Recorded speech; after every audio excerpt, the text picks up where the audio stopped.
देखिए सबसे पहले क्या करना है, सबसे पहले तो एक्सेल ओपन करना है। एक्सेल हमारा ऑलरेडी ओपन है। एक कोई फाइल ले लेते हैं, ऑलरेडी हमारे पास बहुत सारी फाइल्स हैं जिन पे हम लोगों ने ये काम किया हुआ है। लेकिन अभी हम क्या करेंगे, अभी हम सारी फाइलों को क्लोज करेंगे, सिर्फ एक फाइल ओपन रखेंगे। ठीक है, इसको भी क्लोज करते हैं यहाँ से, ये क्लोज हो जाएगा रोल शेप। ठीक है, फिर इसको भी क्लोज करेंगे, यहाँ से क्लोज हो जाएगा ये।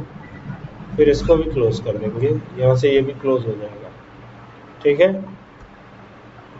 क्लोज हो जाने के बाद हम यहाँ पे चलेंगे, एक नई फाइल लेते हैं। ठीक है, ये तो देख ही रहे हैं आप, स्टेट जैसे ही हमने बिहार सेलेक्ट किया तो यहाँ के बिहार के सिटीज़ के नाम आने लगे। देखिए यहाँ पे क्लिक करिए, ये देखिए बिहार के सिटीज़ के नाम आ रहे हैं।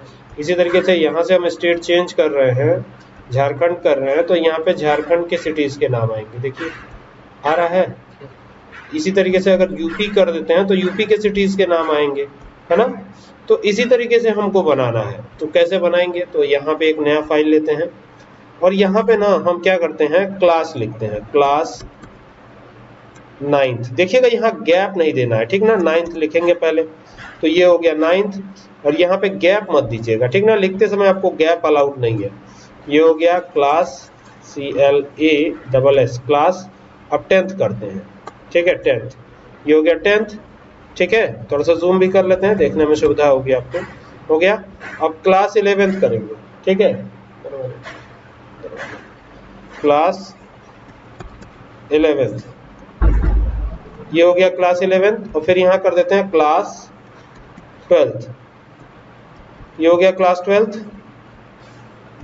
यहाँ पर कुछ 9th के बच्चों के नाम एंटर करना है, जैसे बोलिए नाम। अमन। दूसरा नाम शिव। तीसरा नाम देवांश। और कोई नाम है,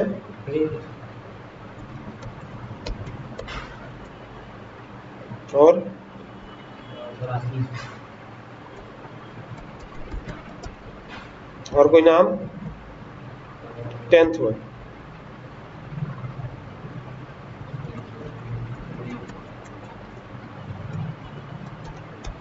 ये दे दिया हमने। और कोई नाम बताइए,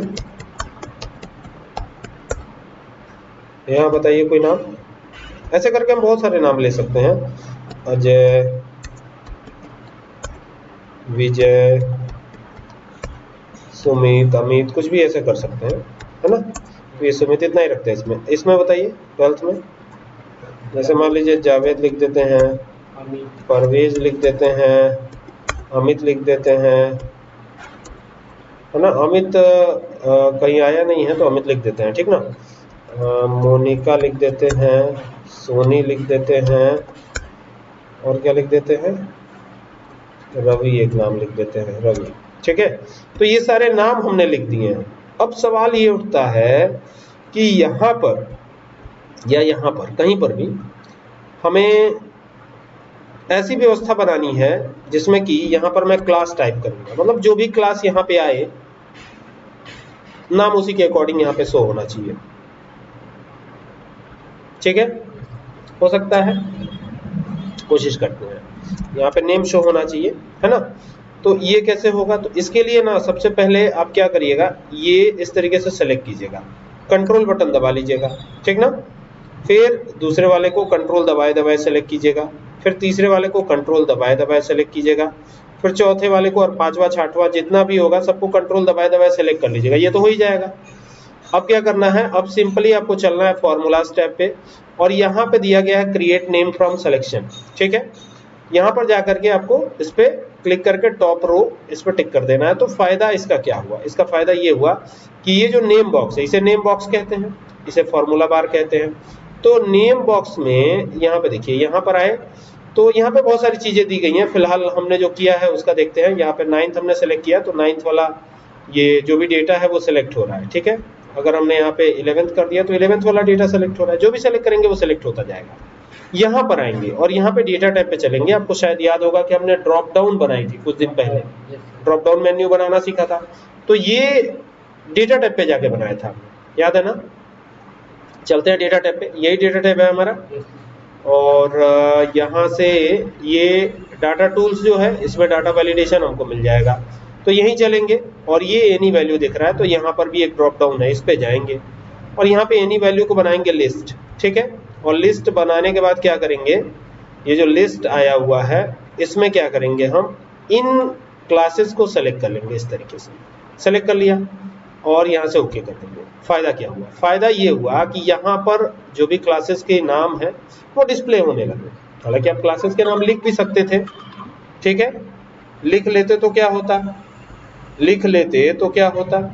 ठीक है, तो लिख लेते तो भी ये काम कर जाता। लेकिन फिलहाल अब यहाँ पे आना है और यहाँ पे आके क्या करना है, वापस चलना है डाटा टैब पे। और डाटा टैब पे जाके क्या करना है, यहाँ से ये वापस से डाटा वैलिडेशन, डाटा टूल्स में जाके ये आ गया डेटा वैलिडेशन पे। और यहाँ से आपको लेना है लिस्ट, वापस से लिस्ट। अब इक्वल टू लगाना है, ठीक है, ध्यान दीजिएगा। अब क्या लगाना है, इक्वल टू लगा लेते हैं। और यहाँ लगाना है इनडायरेक्ट फंक्शन, क्या लगाना है, इनडायरेक्ट। इस तरीके से इनडायरेक्ट लगाइएगा, ब्रैकेट को ओपन कर लीजिएगा और इसको सेलेक्ट कर लीजिएगा, बस यही सेलेक्ट करना है। और अब ब्रैकेट को क्लोज करिएगा और अब एंटर हिट कीजिएगा, ओके। ओके हिट कर दिया हमने। अब यहाँ पे क्या दिखाई दे रहा है, क्लास कौन सा दिखाई दे रहा है, 11th के बच्चों के नाम पढ़िए, तेज पढ़िए। हाँ, अभी देखिए यहाँ क्या दिखाई दे रहा है आपको। अब ठीक है, अब यहाँ से फिर चेंज करते हैं, अब कर देते हैं 9th। अब 9th के बच्चों के नाम बोलिए तेज।